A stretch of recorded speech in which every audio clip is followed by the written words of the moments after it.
Thank you, Jelle, for the introduction as well. I hope you're not sick of me. I'm back again for round two. I'm joined here by Toni Raurich. We have a very, very interesting mind here to pick on and hear a little bit about your experience. But Toni on the screen is the CBO of Wallapop, the Chief Business Officer. But behind that and before that are many different things, many different hats. Professor at ISD, 9 years at Booking. That must have been a ride. And many other, let's say, personal investments and things. Maybe, Toni, you can give us a little bit of a background on yourself and how you got to where you are today. Super, absolutely. So before I start, how many of you have no Wallapop?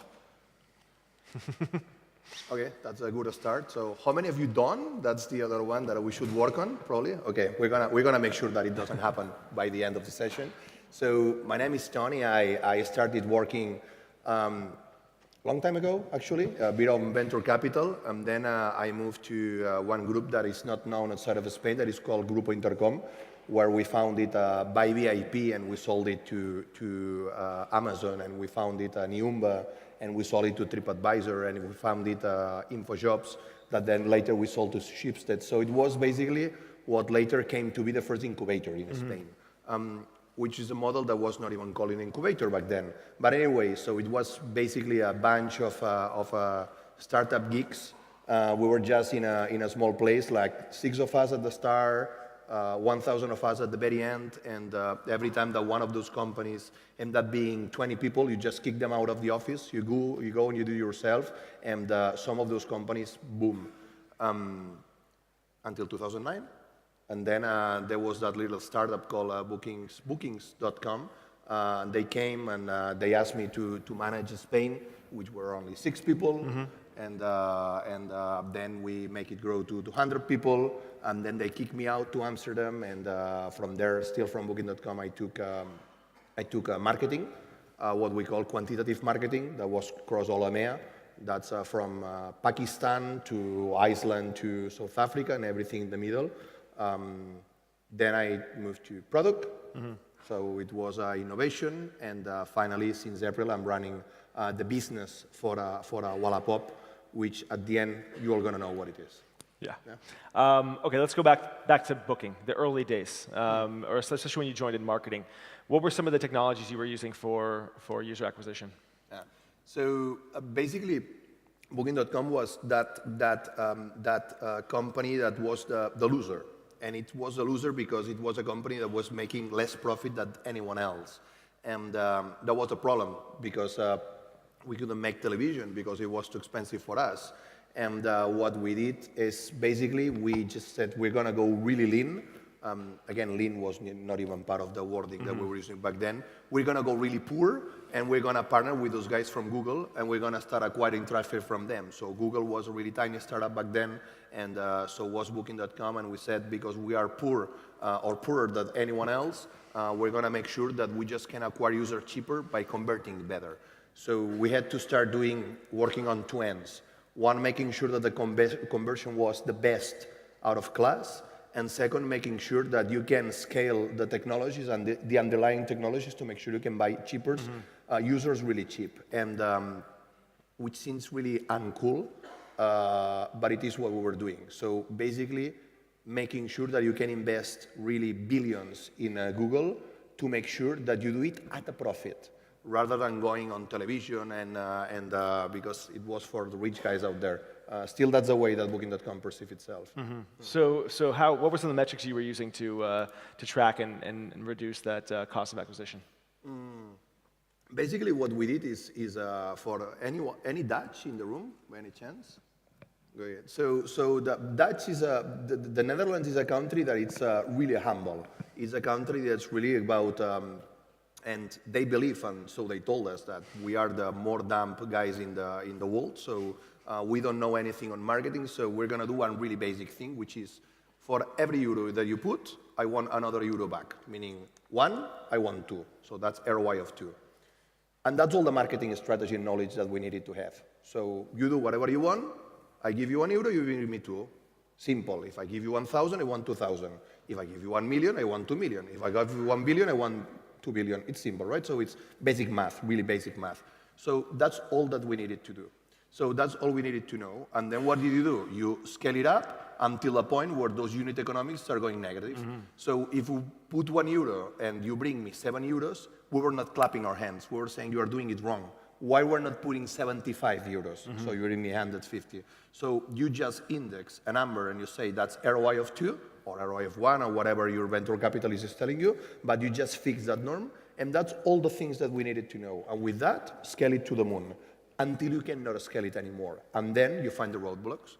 And the roadblocks are typically in conversion, for example, or are because certain cities don't convert. But then you look at that particular city and you say, why the ROI is going below 2? And probably 1 is because you're spending too much, or 2 because the product is not converting.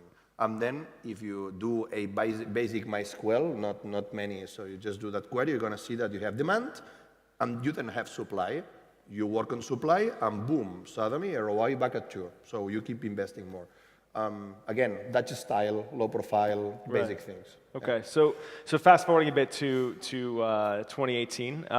Actually, but before that, anybody from here, from Spain, probably remembers the Wallapop entrance, the go-to-market strategy, the media for equity campaigns they used to do. They were on all the airwaves, all the out-of-home, all the commercials we saw, very, very fast acquisition periods. But now, you've been around 3 years. How do you acquire users now, especially when you're launching new markets? Now we are right now in the completely turning that part of the story. So Wallapop, it's actually the anti Booking.com. It's exactly comes from the other side. So it's like you say, I want to go there, and it's going to be like a hammer. So you really go there, and instead you go big, you go on television, you put your millions on there. So it's exactly the anti Booking.com, which is good at least for me because I'm learning really massively on what those guys are doing, and a lot of respect because the CEO did that agreement and started putting television and saying, if you want to do television, but then let's say don't stay in the middle. So don't be soft. You're going to do television, you're going to blast all television so everybody remembers you forever, which is what they did. They did. And they just went and said, okay, I'm going to buy all the fucking television, so let's go big. So, and this is what happened. So they construct the brand in 3 years. In 3 years, everyone knew Booking.com. Yeah. So that's why I started with who knows Booking.com, and clearly it worked. Now, you need to have really deep pockets to do it, and that's a strategy that needs to be highly sustainable, which was not. So here we are in the change on the strategy. So right now what we're doing is we're seeing and where are the pockets of television that are working massively well, and which are the televisions, let's call it salsa rosa for the Spaniards, that is not precisely ROI positive. So what we're doing is we're doing that branding television acquisition towards a way more performance marketing. So where you, for example, you start making sure that you can know each one of those advertisings, how it's working. So it's called attribution. And for the ones of you that is coming from marketing in the room, if you just want to do attribution of Google and Facebook, it's already complicated. Because there is a lot of opinions and there is not much data to make sure that you can control the data. But when you start putting television and you have that little advertising going in Bilbao, in the north of Spain, and suddenly you have to attribute that this download here comes from there, now this is complicated. So this is what we're trying to do now. So we're trying to change that branding, not towards opinionated, but towards a performance branding acquisition tool. Yeah. Okay, so speaking on that, how is your team made up? Tell me a little bit about the teams that you're working with within Wallapop. Yeah. So in Wallapop we have right now like 120 people, and let's say most part of the people in the company, most part it's like 90% of the people are engineers. And what we're trying to make sure is that whenever you have a finance team or whenever you have a marketing team, they deeply understand what technology is about. Not to know it, but to be aware that every time you have an accountant working in something, they are not necessarily making what is better from an engineering point of view. It means if any of you that has background engineering sits together with an accountant, you're going to see that a lot of time they waste time, but they invest time in things like copy and paste. copy from that program, and then pasting in SAP or whatever they are doing. So what we're doing is we're trying to make sure that you can automatize most part of those processes. So you're not going to get rid of that accountant, but you're going to make sure that that accountant can go from 1 million revenue to 100 revenue million, still having only one guy. So what we're making sure that we're automatizing all those processes by being a heavy engineering lead company. So very interesting. So you touch across all aspects of the business in your role, but when it comes to user acquisition, especially in things like attribution, like we just talked about, how do you give credit where credit's due? You know, I mean, the digital campaigns are much easier to track. You know, they get all the attention for the metrics because you can track everything. Whereas the out of home and the let's say traditional media is less hard to attribute. How do those teams kind of work together? Let's say that doing marketing, doing television, is a result of having a poor product. Means if you have to invest to acquire users, it is because your users are not talking about you themselves. So if you look at the companies that grown massively, classical multi-billion companies like Uber and Airbnb, they really haven't invested that much in marketing. So what they are doing as marketing is having an amazing product, an amazing experience, and making sure that the users talk to each other about the amazing experience you have. Growth hacking and all that bullshit titles that we all love, it's precisely about it. It's about making sure that the product works so well that it's going to do marketing on its own. And it's going to do marketing on its own because the product is so good that you don't need to do marketing. Long story short. So what we're trying to do at Wallapop, and what we're trying to do at least since April, since I joined, is making sure that we invest heavily on the product to make sure that the product is improving massively. Meaning things like, if you know Wallapop, there were things like the chat was there-ish, you know, so hey, I mean, you didn't even need to talk about the chat. I talk to you, you talk to me, and whatever happened in the right. middle, those could be midgets for all that matters to me. So whatever happens in the middle, I don't care. It's just a chat. It should be commodity nowadays, but it's not. It's heavy, really heavy on core infrastructure. So what I mean by that is what we're doing now. We're investing heavily in the product because if the product is wowing, the users will come. Right. And if they come, then you can decrease your investment in marketing. So we went back to the garage. We went back to which are the roots of this product. That's a product that should be led by the wowish effect, and this is what we're working on at the moment. Once you do it, then you have to say, hey, what are we here for? And Wallapop in our case is about user sells to user, one-to-one. That's the core of what the app does. And the whole point is it should be always for free. And that's one of the things that yeah, for free, but there is advertising, yes, but those are my principles, but I also have those other principles. Like, no, look, this is Wallapop. Wallapop is for free for the users, and it's something that we've written, and we make everybody take some blood and put their finger and say, this is what we stand for. This is the start of everything that is going to come later to make sure that the users are not something that, that they are paying the party. Let's call it, anyone from Facebook in the room? Well, I don't need to do the full explanation. You know what I mean. Yeah. So the point here is if you make sure that you get the user at the center of what you do, the rest is going to be simple.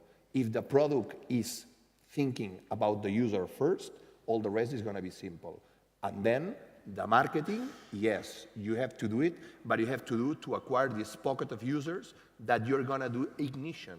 And after this ignition happens, the product is going to be so good that it's going to attract the rest of the users.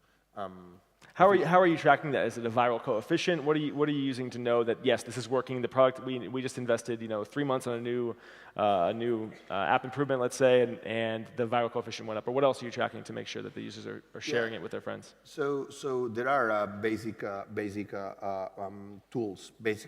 So first of all, is you have to track everything. Okay, so there is a lot of companies where you say, I would like to know this. Yeah, but it's not being tracked. So first of all, you have to have, for the techs in the room, a big log table that tracks everything. And then you have to move it to tables where you can move it from the log table to a table that you can make sure that it's for everyone to be able to access for. And then to make sure that you can query that particular table. Okay, simple.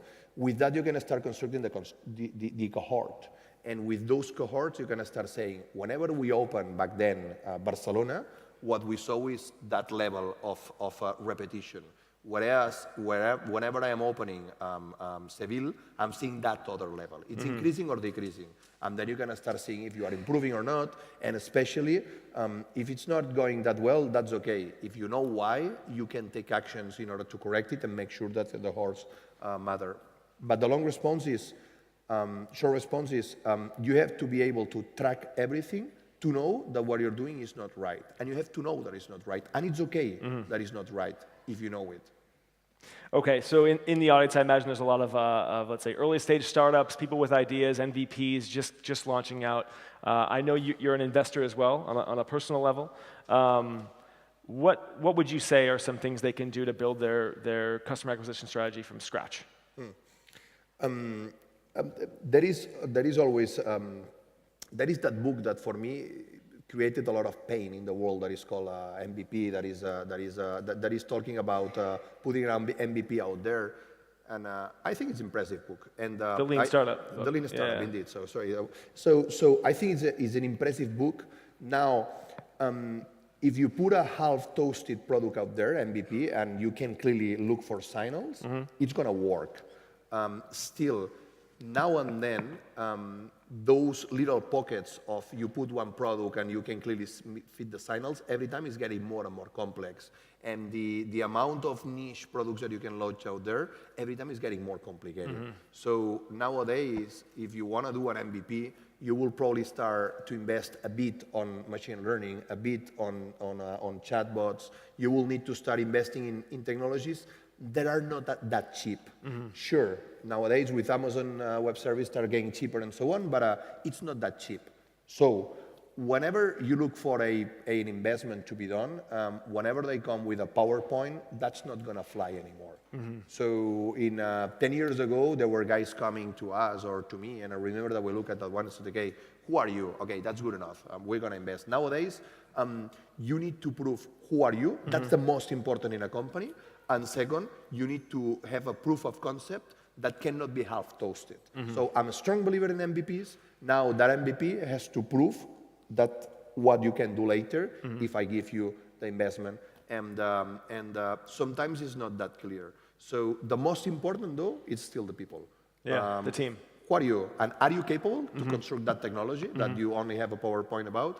And especially, so which is a relation with the other shareholders. So who are the shareholders? Who are the founders? Right. Are you complementary to each other? Because typically, if I'm a nerd, I'm going to like more nerds. Now, if you are a finance guy, you are going to look for other finance guys or a consultant. Now, if you are a consultant, you should go for the nerd. If you are the nerd, you should look for the finance guys. Even so, the guys that you typically like, those shouldn't be your partners.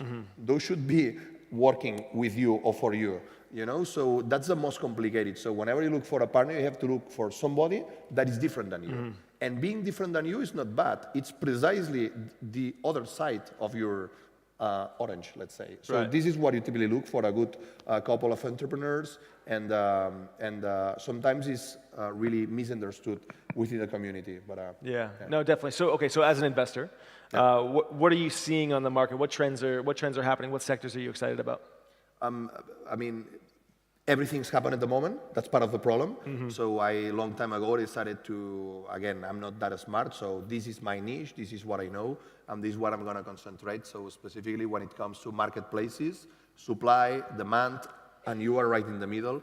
This is where I still see that it's every niche, it's really massive, and every niche can really scale to the roof. And the only question I typically have for this kind of projects is, who are you and what can you do that Wallapops or Bookings or Amazon cannot do to take to eat your meal? If you explain to me what you can do, and trust me, there are tens of different ideas that are out there that are working and are going to scale to the roof massively. If you prove me what, I mean, absolutely, I am in. Yeah. No, that's interesting. I mean, that question I'm sure came up for in the sphere of Wallapop too when Facebook launched marketplaces, right?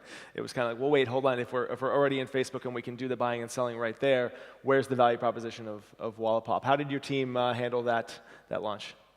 So marketplace is supply and demand, basic. I'm gonna go retroactively to Google launch Google Hotel Finder. That for the ones on the room. So Google Hotel Finder is a hotel finder, and we're saying, yeah, but it's gonna eat the toast from Booking.com. Now, that's the demand. Google has lot of demand. Now, there is the supply. So I was saying before, if you look for a Seville and you see that the conversion is not that high, probably it's going to be a problem in supply, right? So if you are Google and you want to launch one of those products, your bigger problem at the very beginning is you don't have the right supply. Guess who is the better supplier for Google? It's Booking.com. So part of it is you shouldn't be all the time trying to look for competition out there, but you should be looking for who can you partner with. So if you are Google, rather than try to compete with Booking, you should be partnered, and actually this is what they are doing. And for us here at Wallapop, right now we are launching products like, for example, insurance to the user, right? So you go back to the core. So we want to be free for the user. A user sell a car to another user. Part of the problem that you're seeing out there is that, for example, you don't trust another guy selling you a car.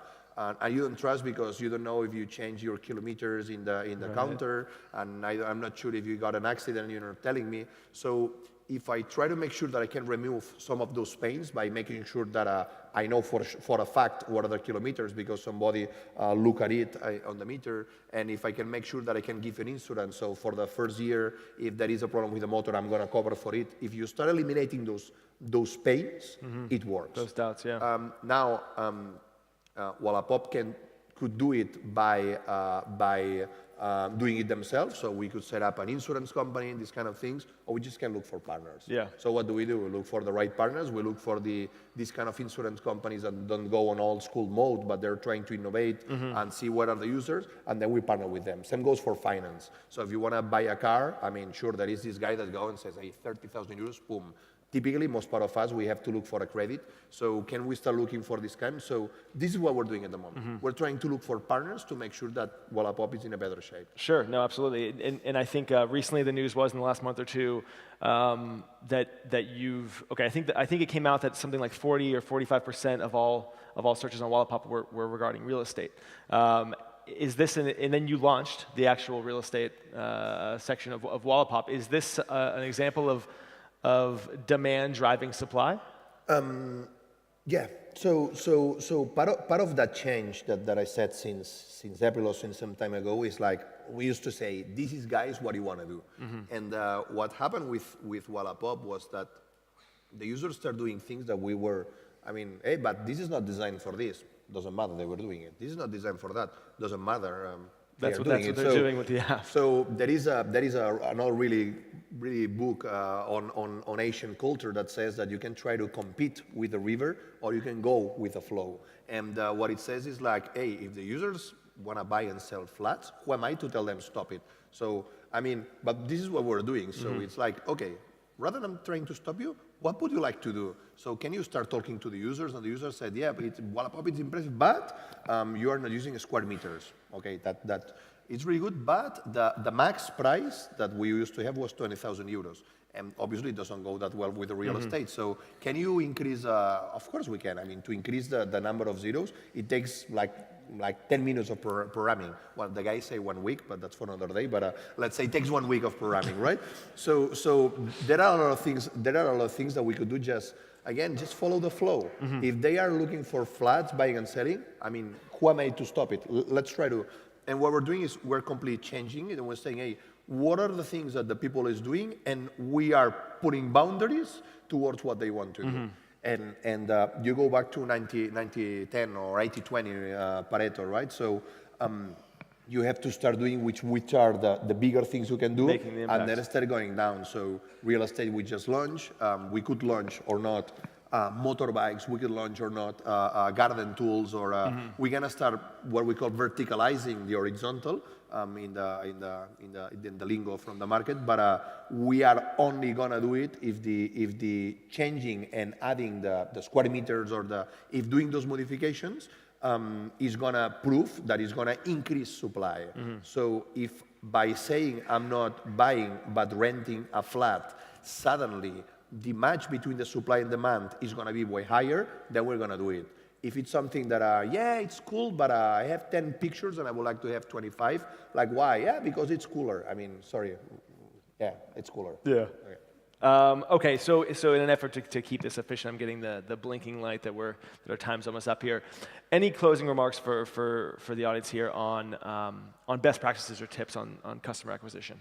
Yeah. Yes. So a lot of times we see that the people is still going after technologies or things that are super cool, but it still hasn't proved value. So this is not a session paid by Google, but it's like Google is working massively. And the problem with Google is it is really crowded space. So you have to make sure that you can start optimizing it. Then after that, everybody goes like Facebook. Yeah, still Bing. Do you know those guys? They still got like 10% of the traffic, which is not bad, by the way. So sort out by 90% and then 9% and then 0.9% and then do it that way. Don't try to say, hey, we're going to go television first because that costs a real fortune, and just prioritize and go with the river. Nice. Thank you very much, Toni, for your time. Big round of applause. Thanks for having me here. Cheers.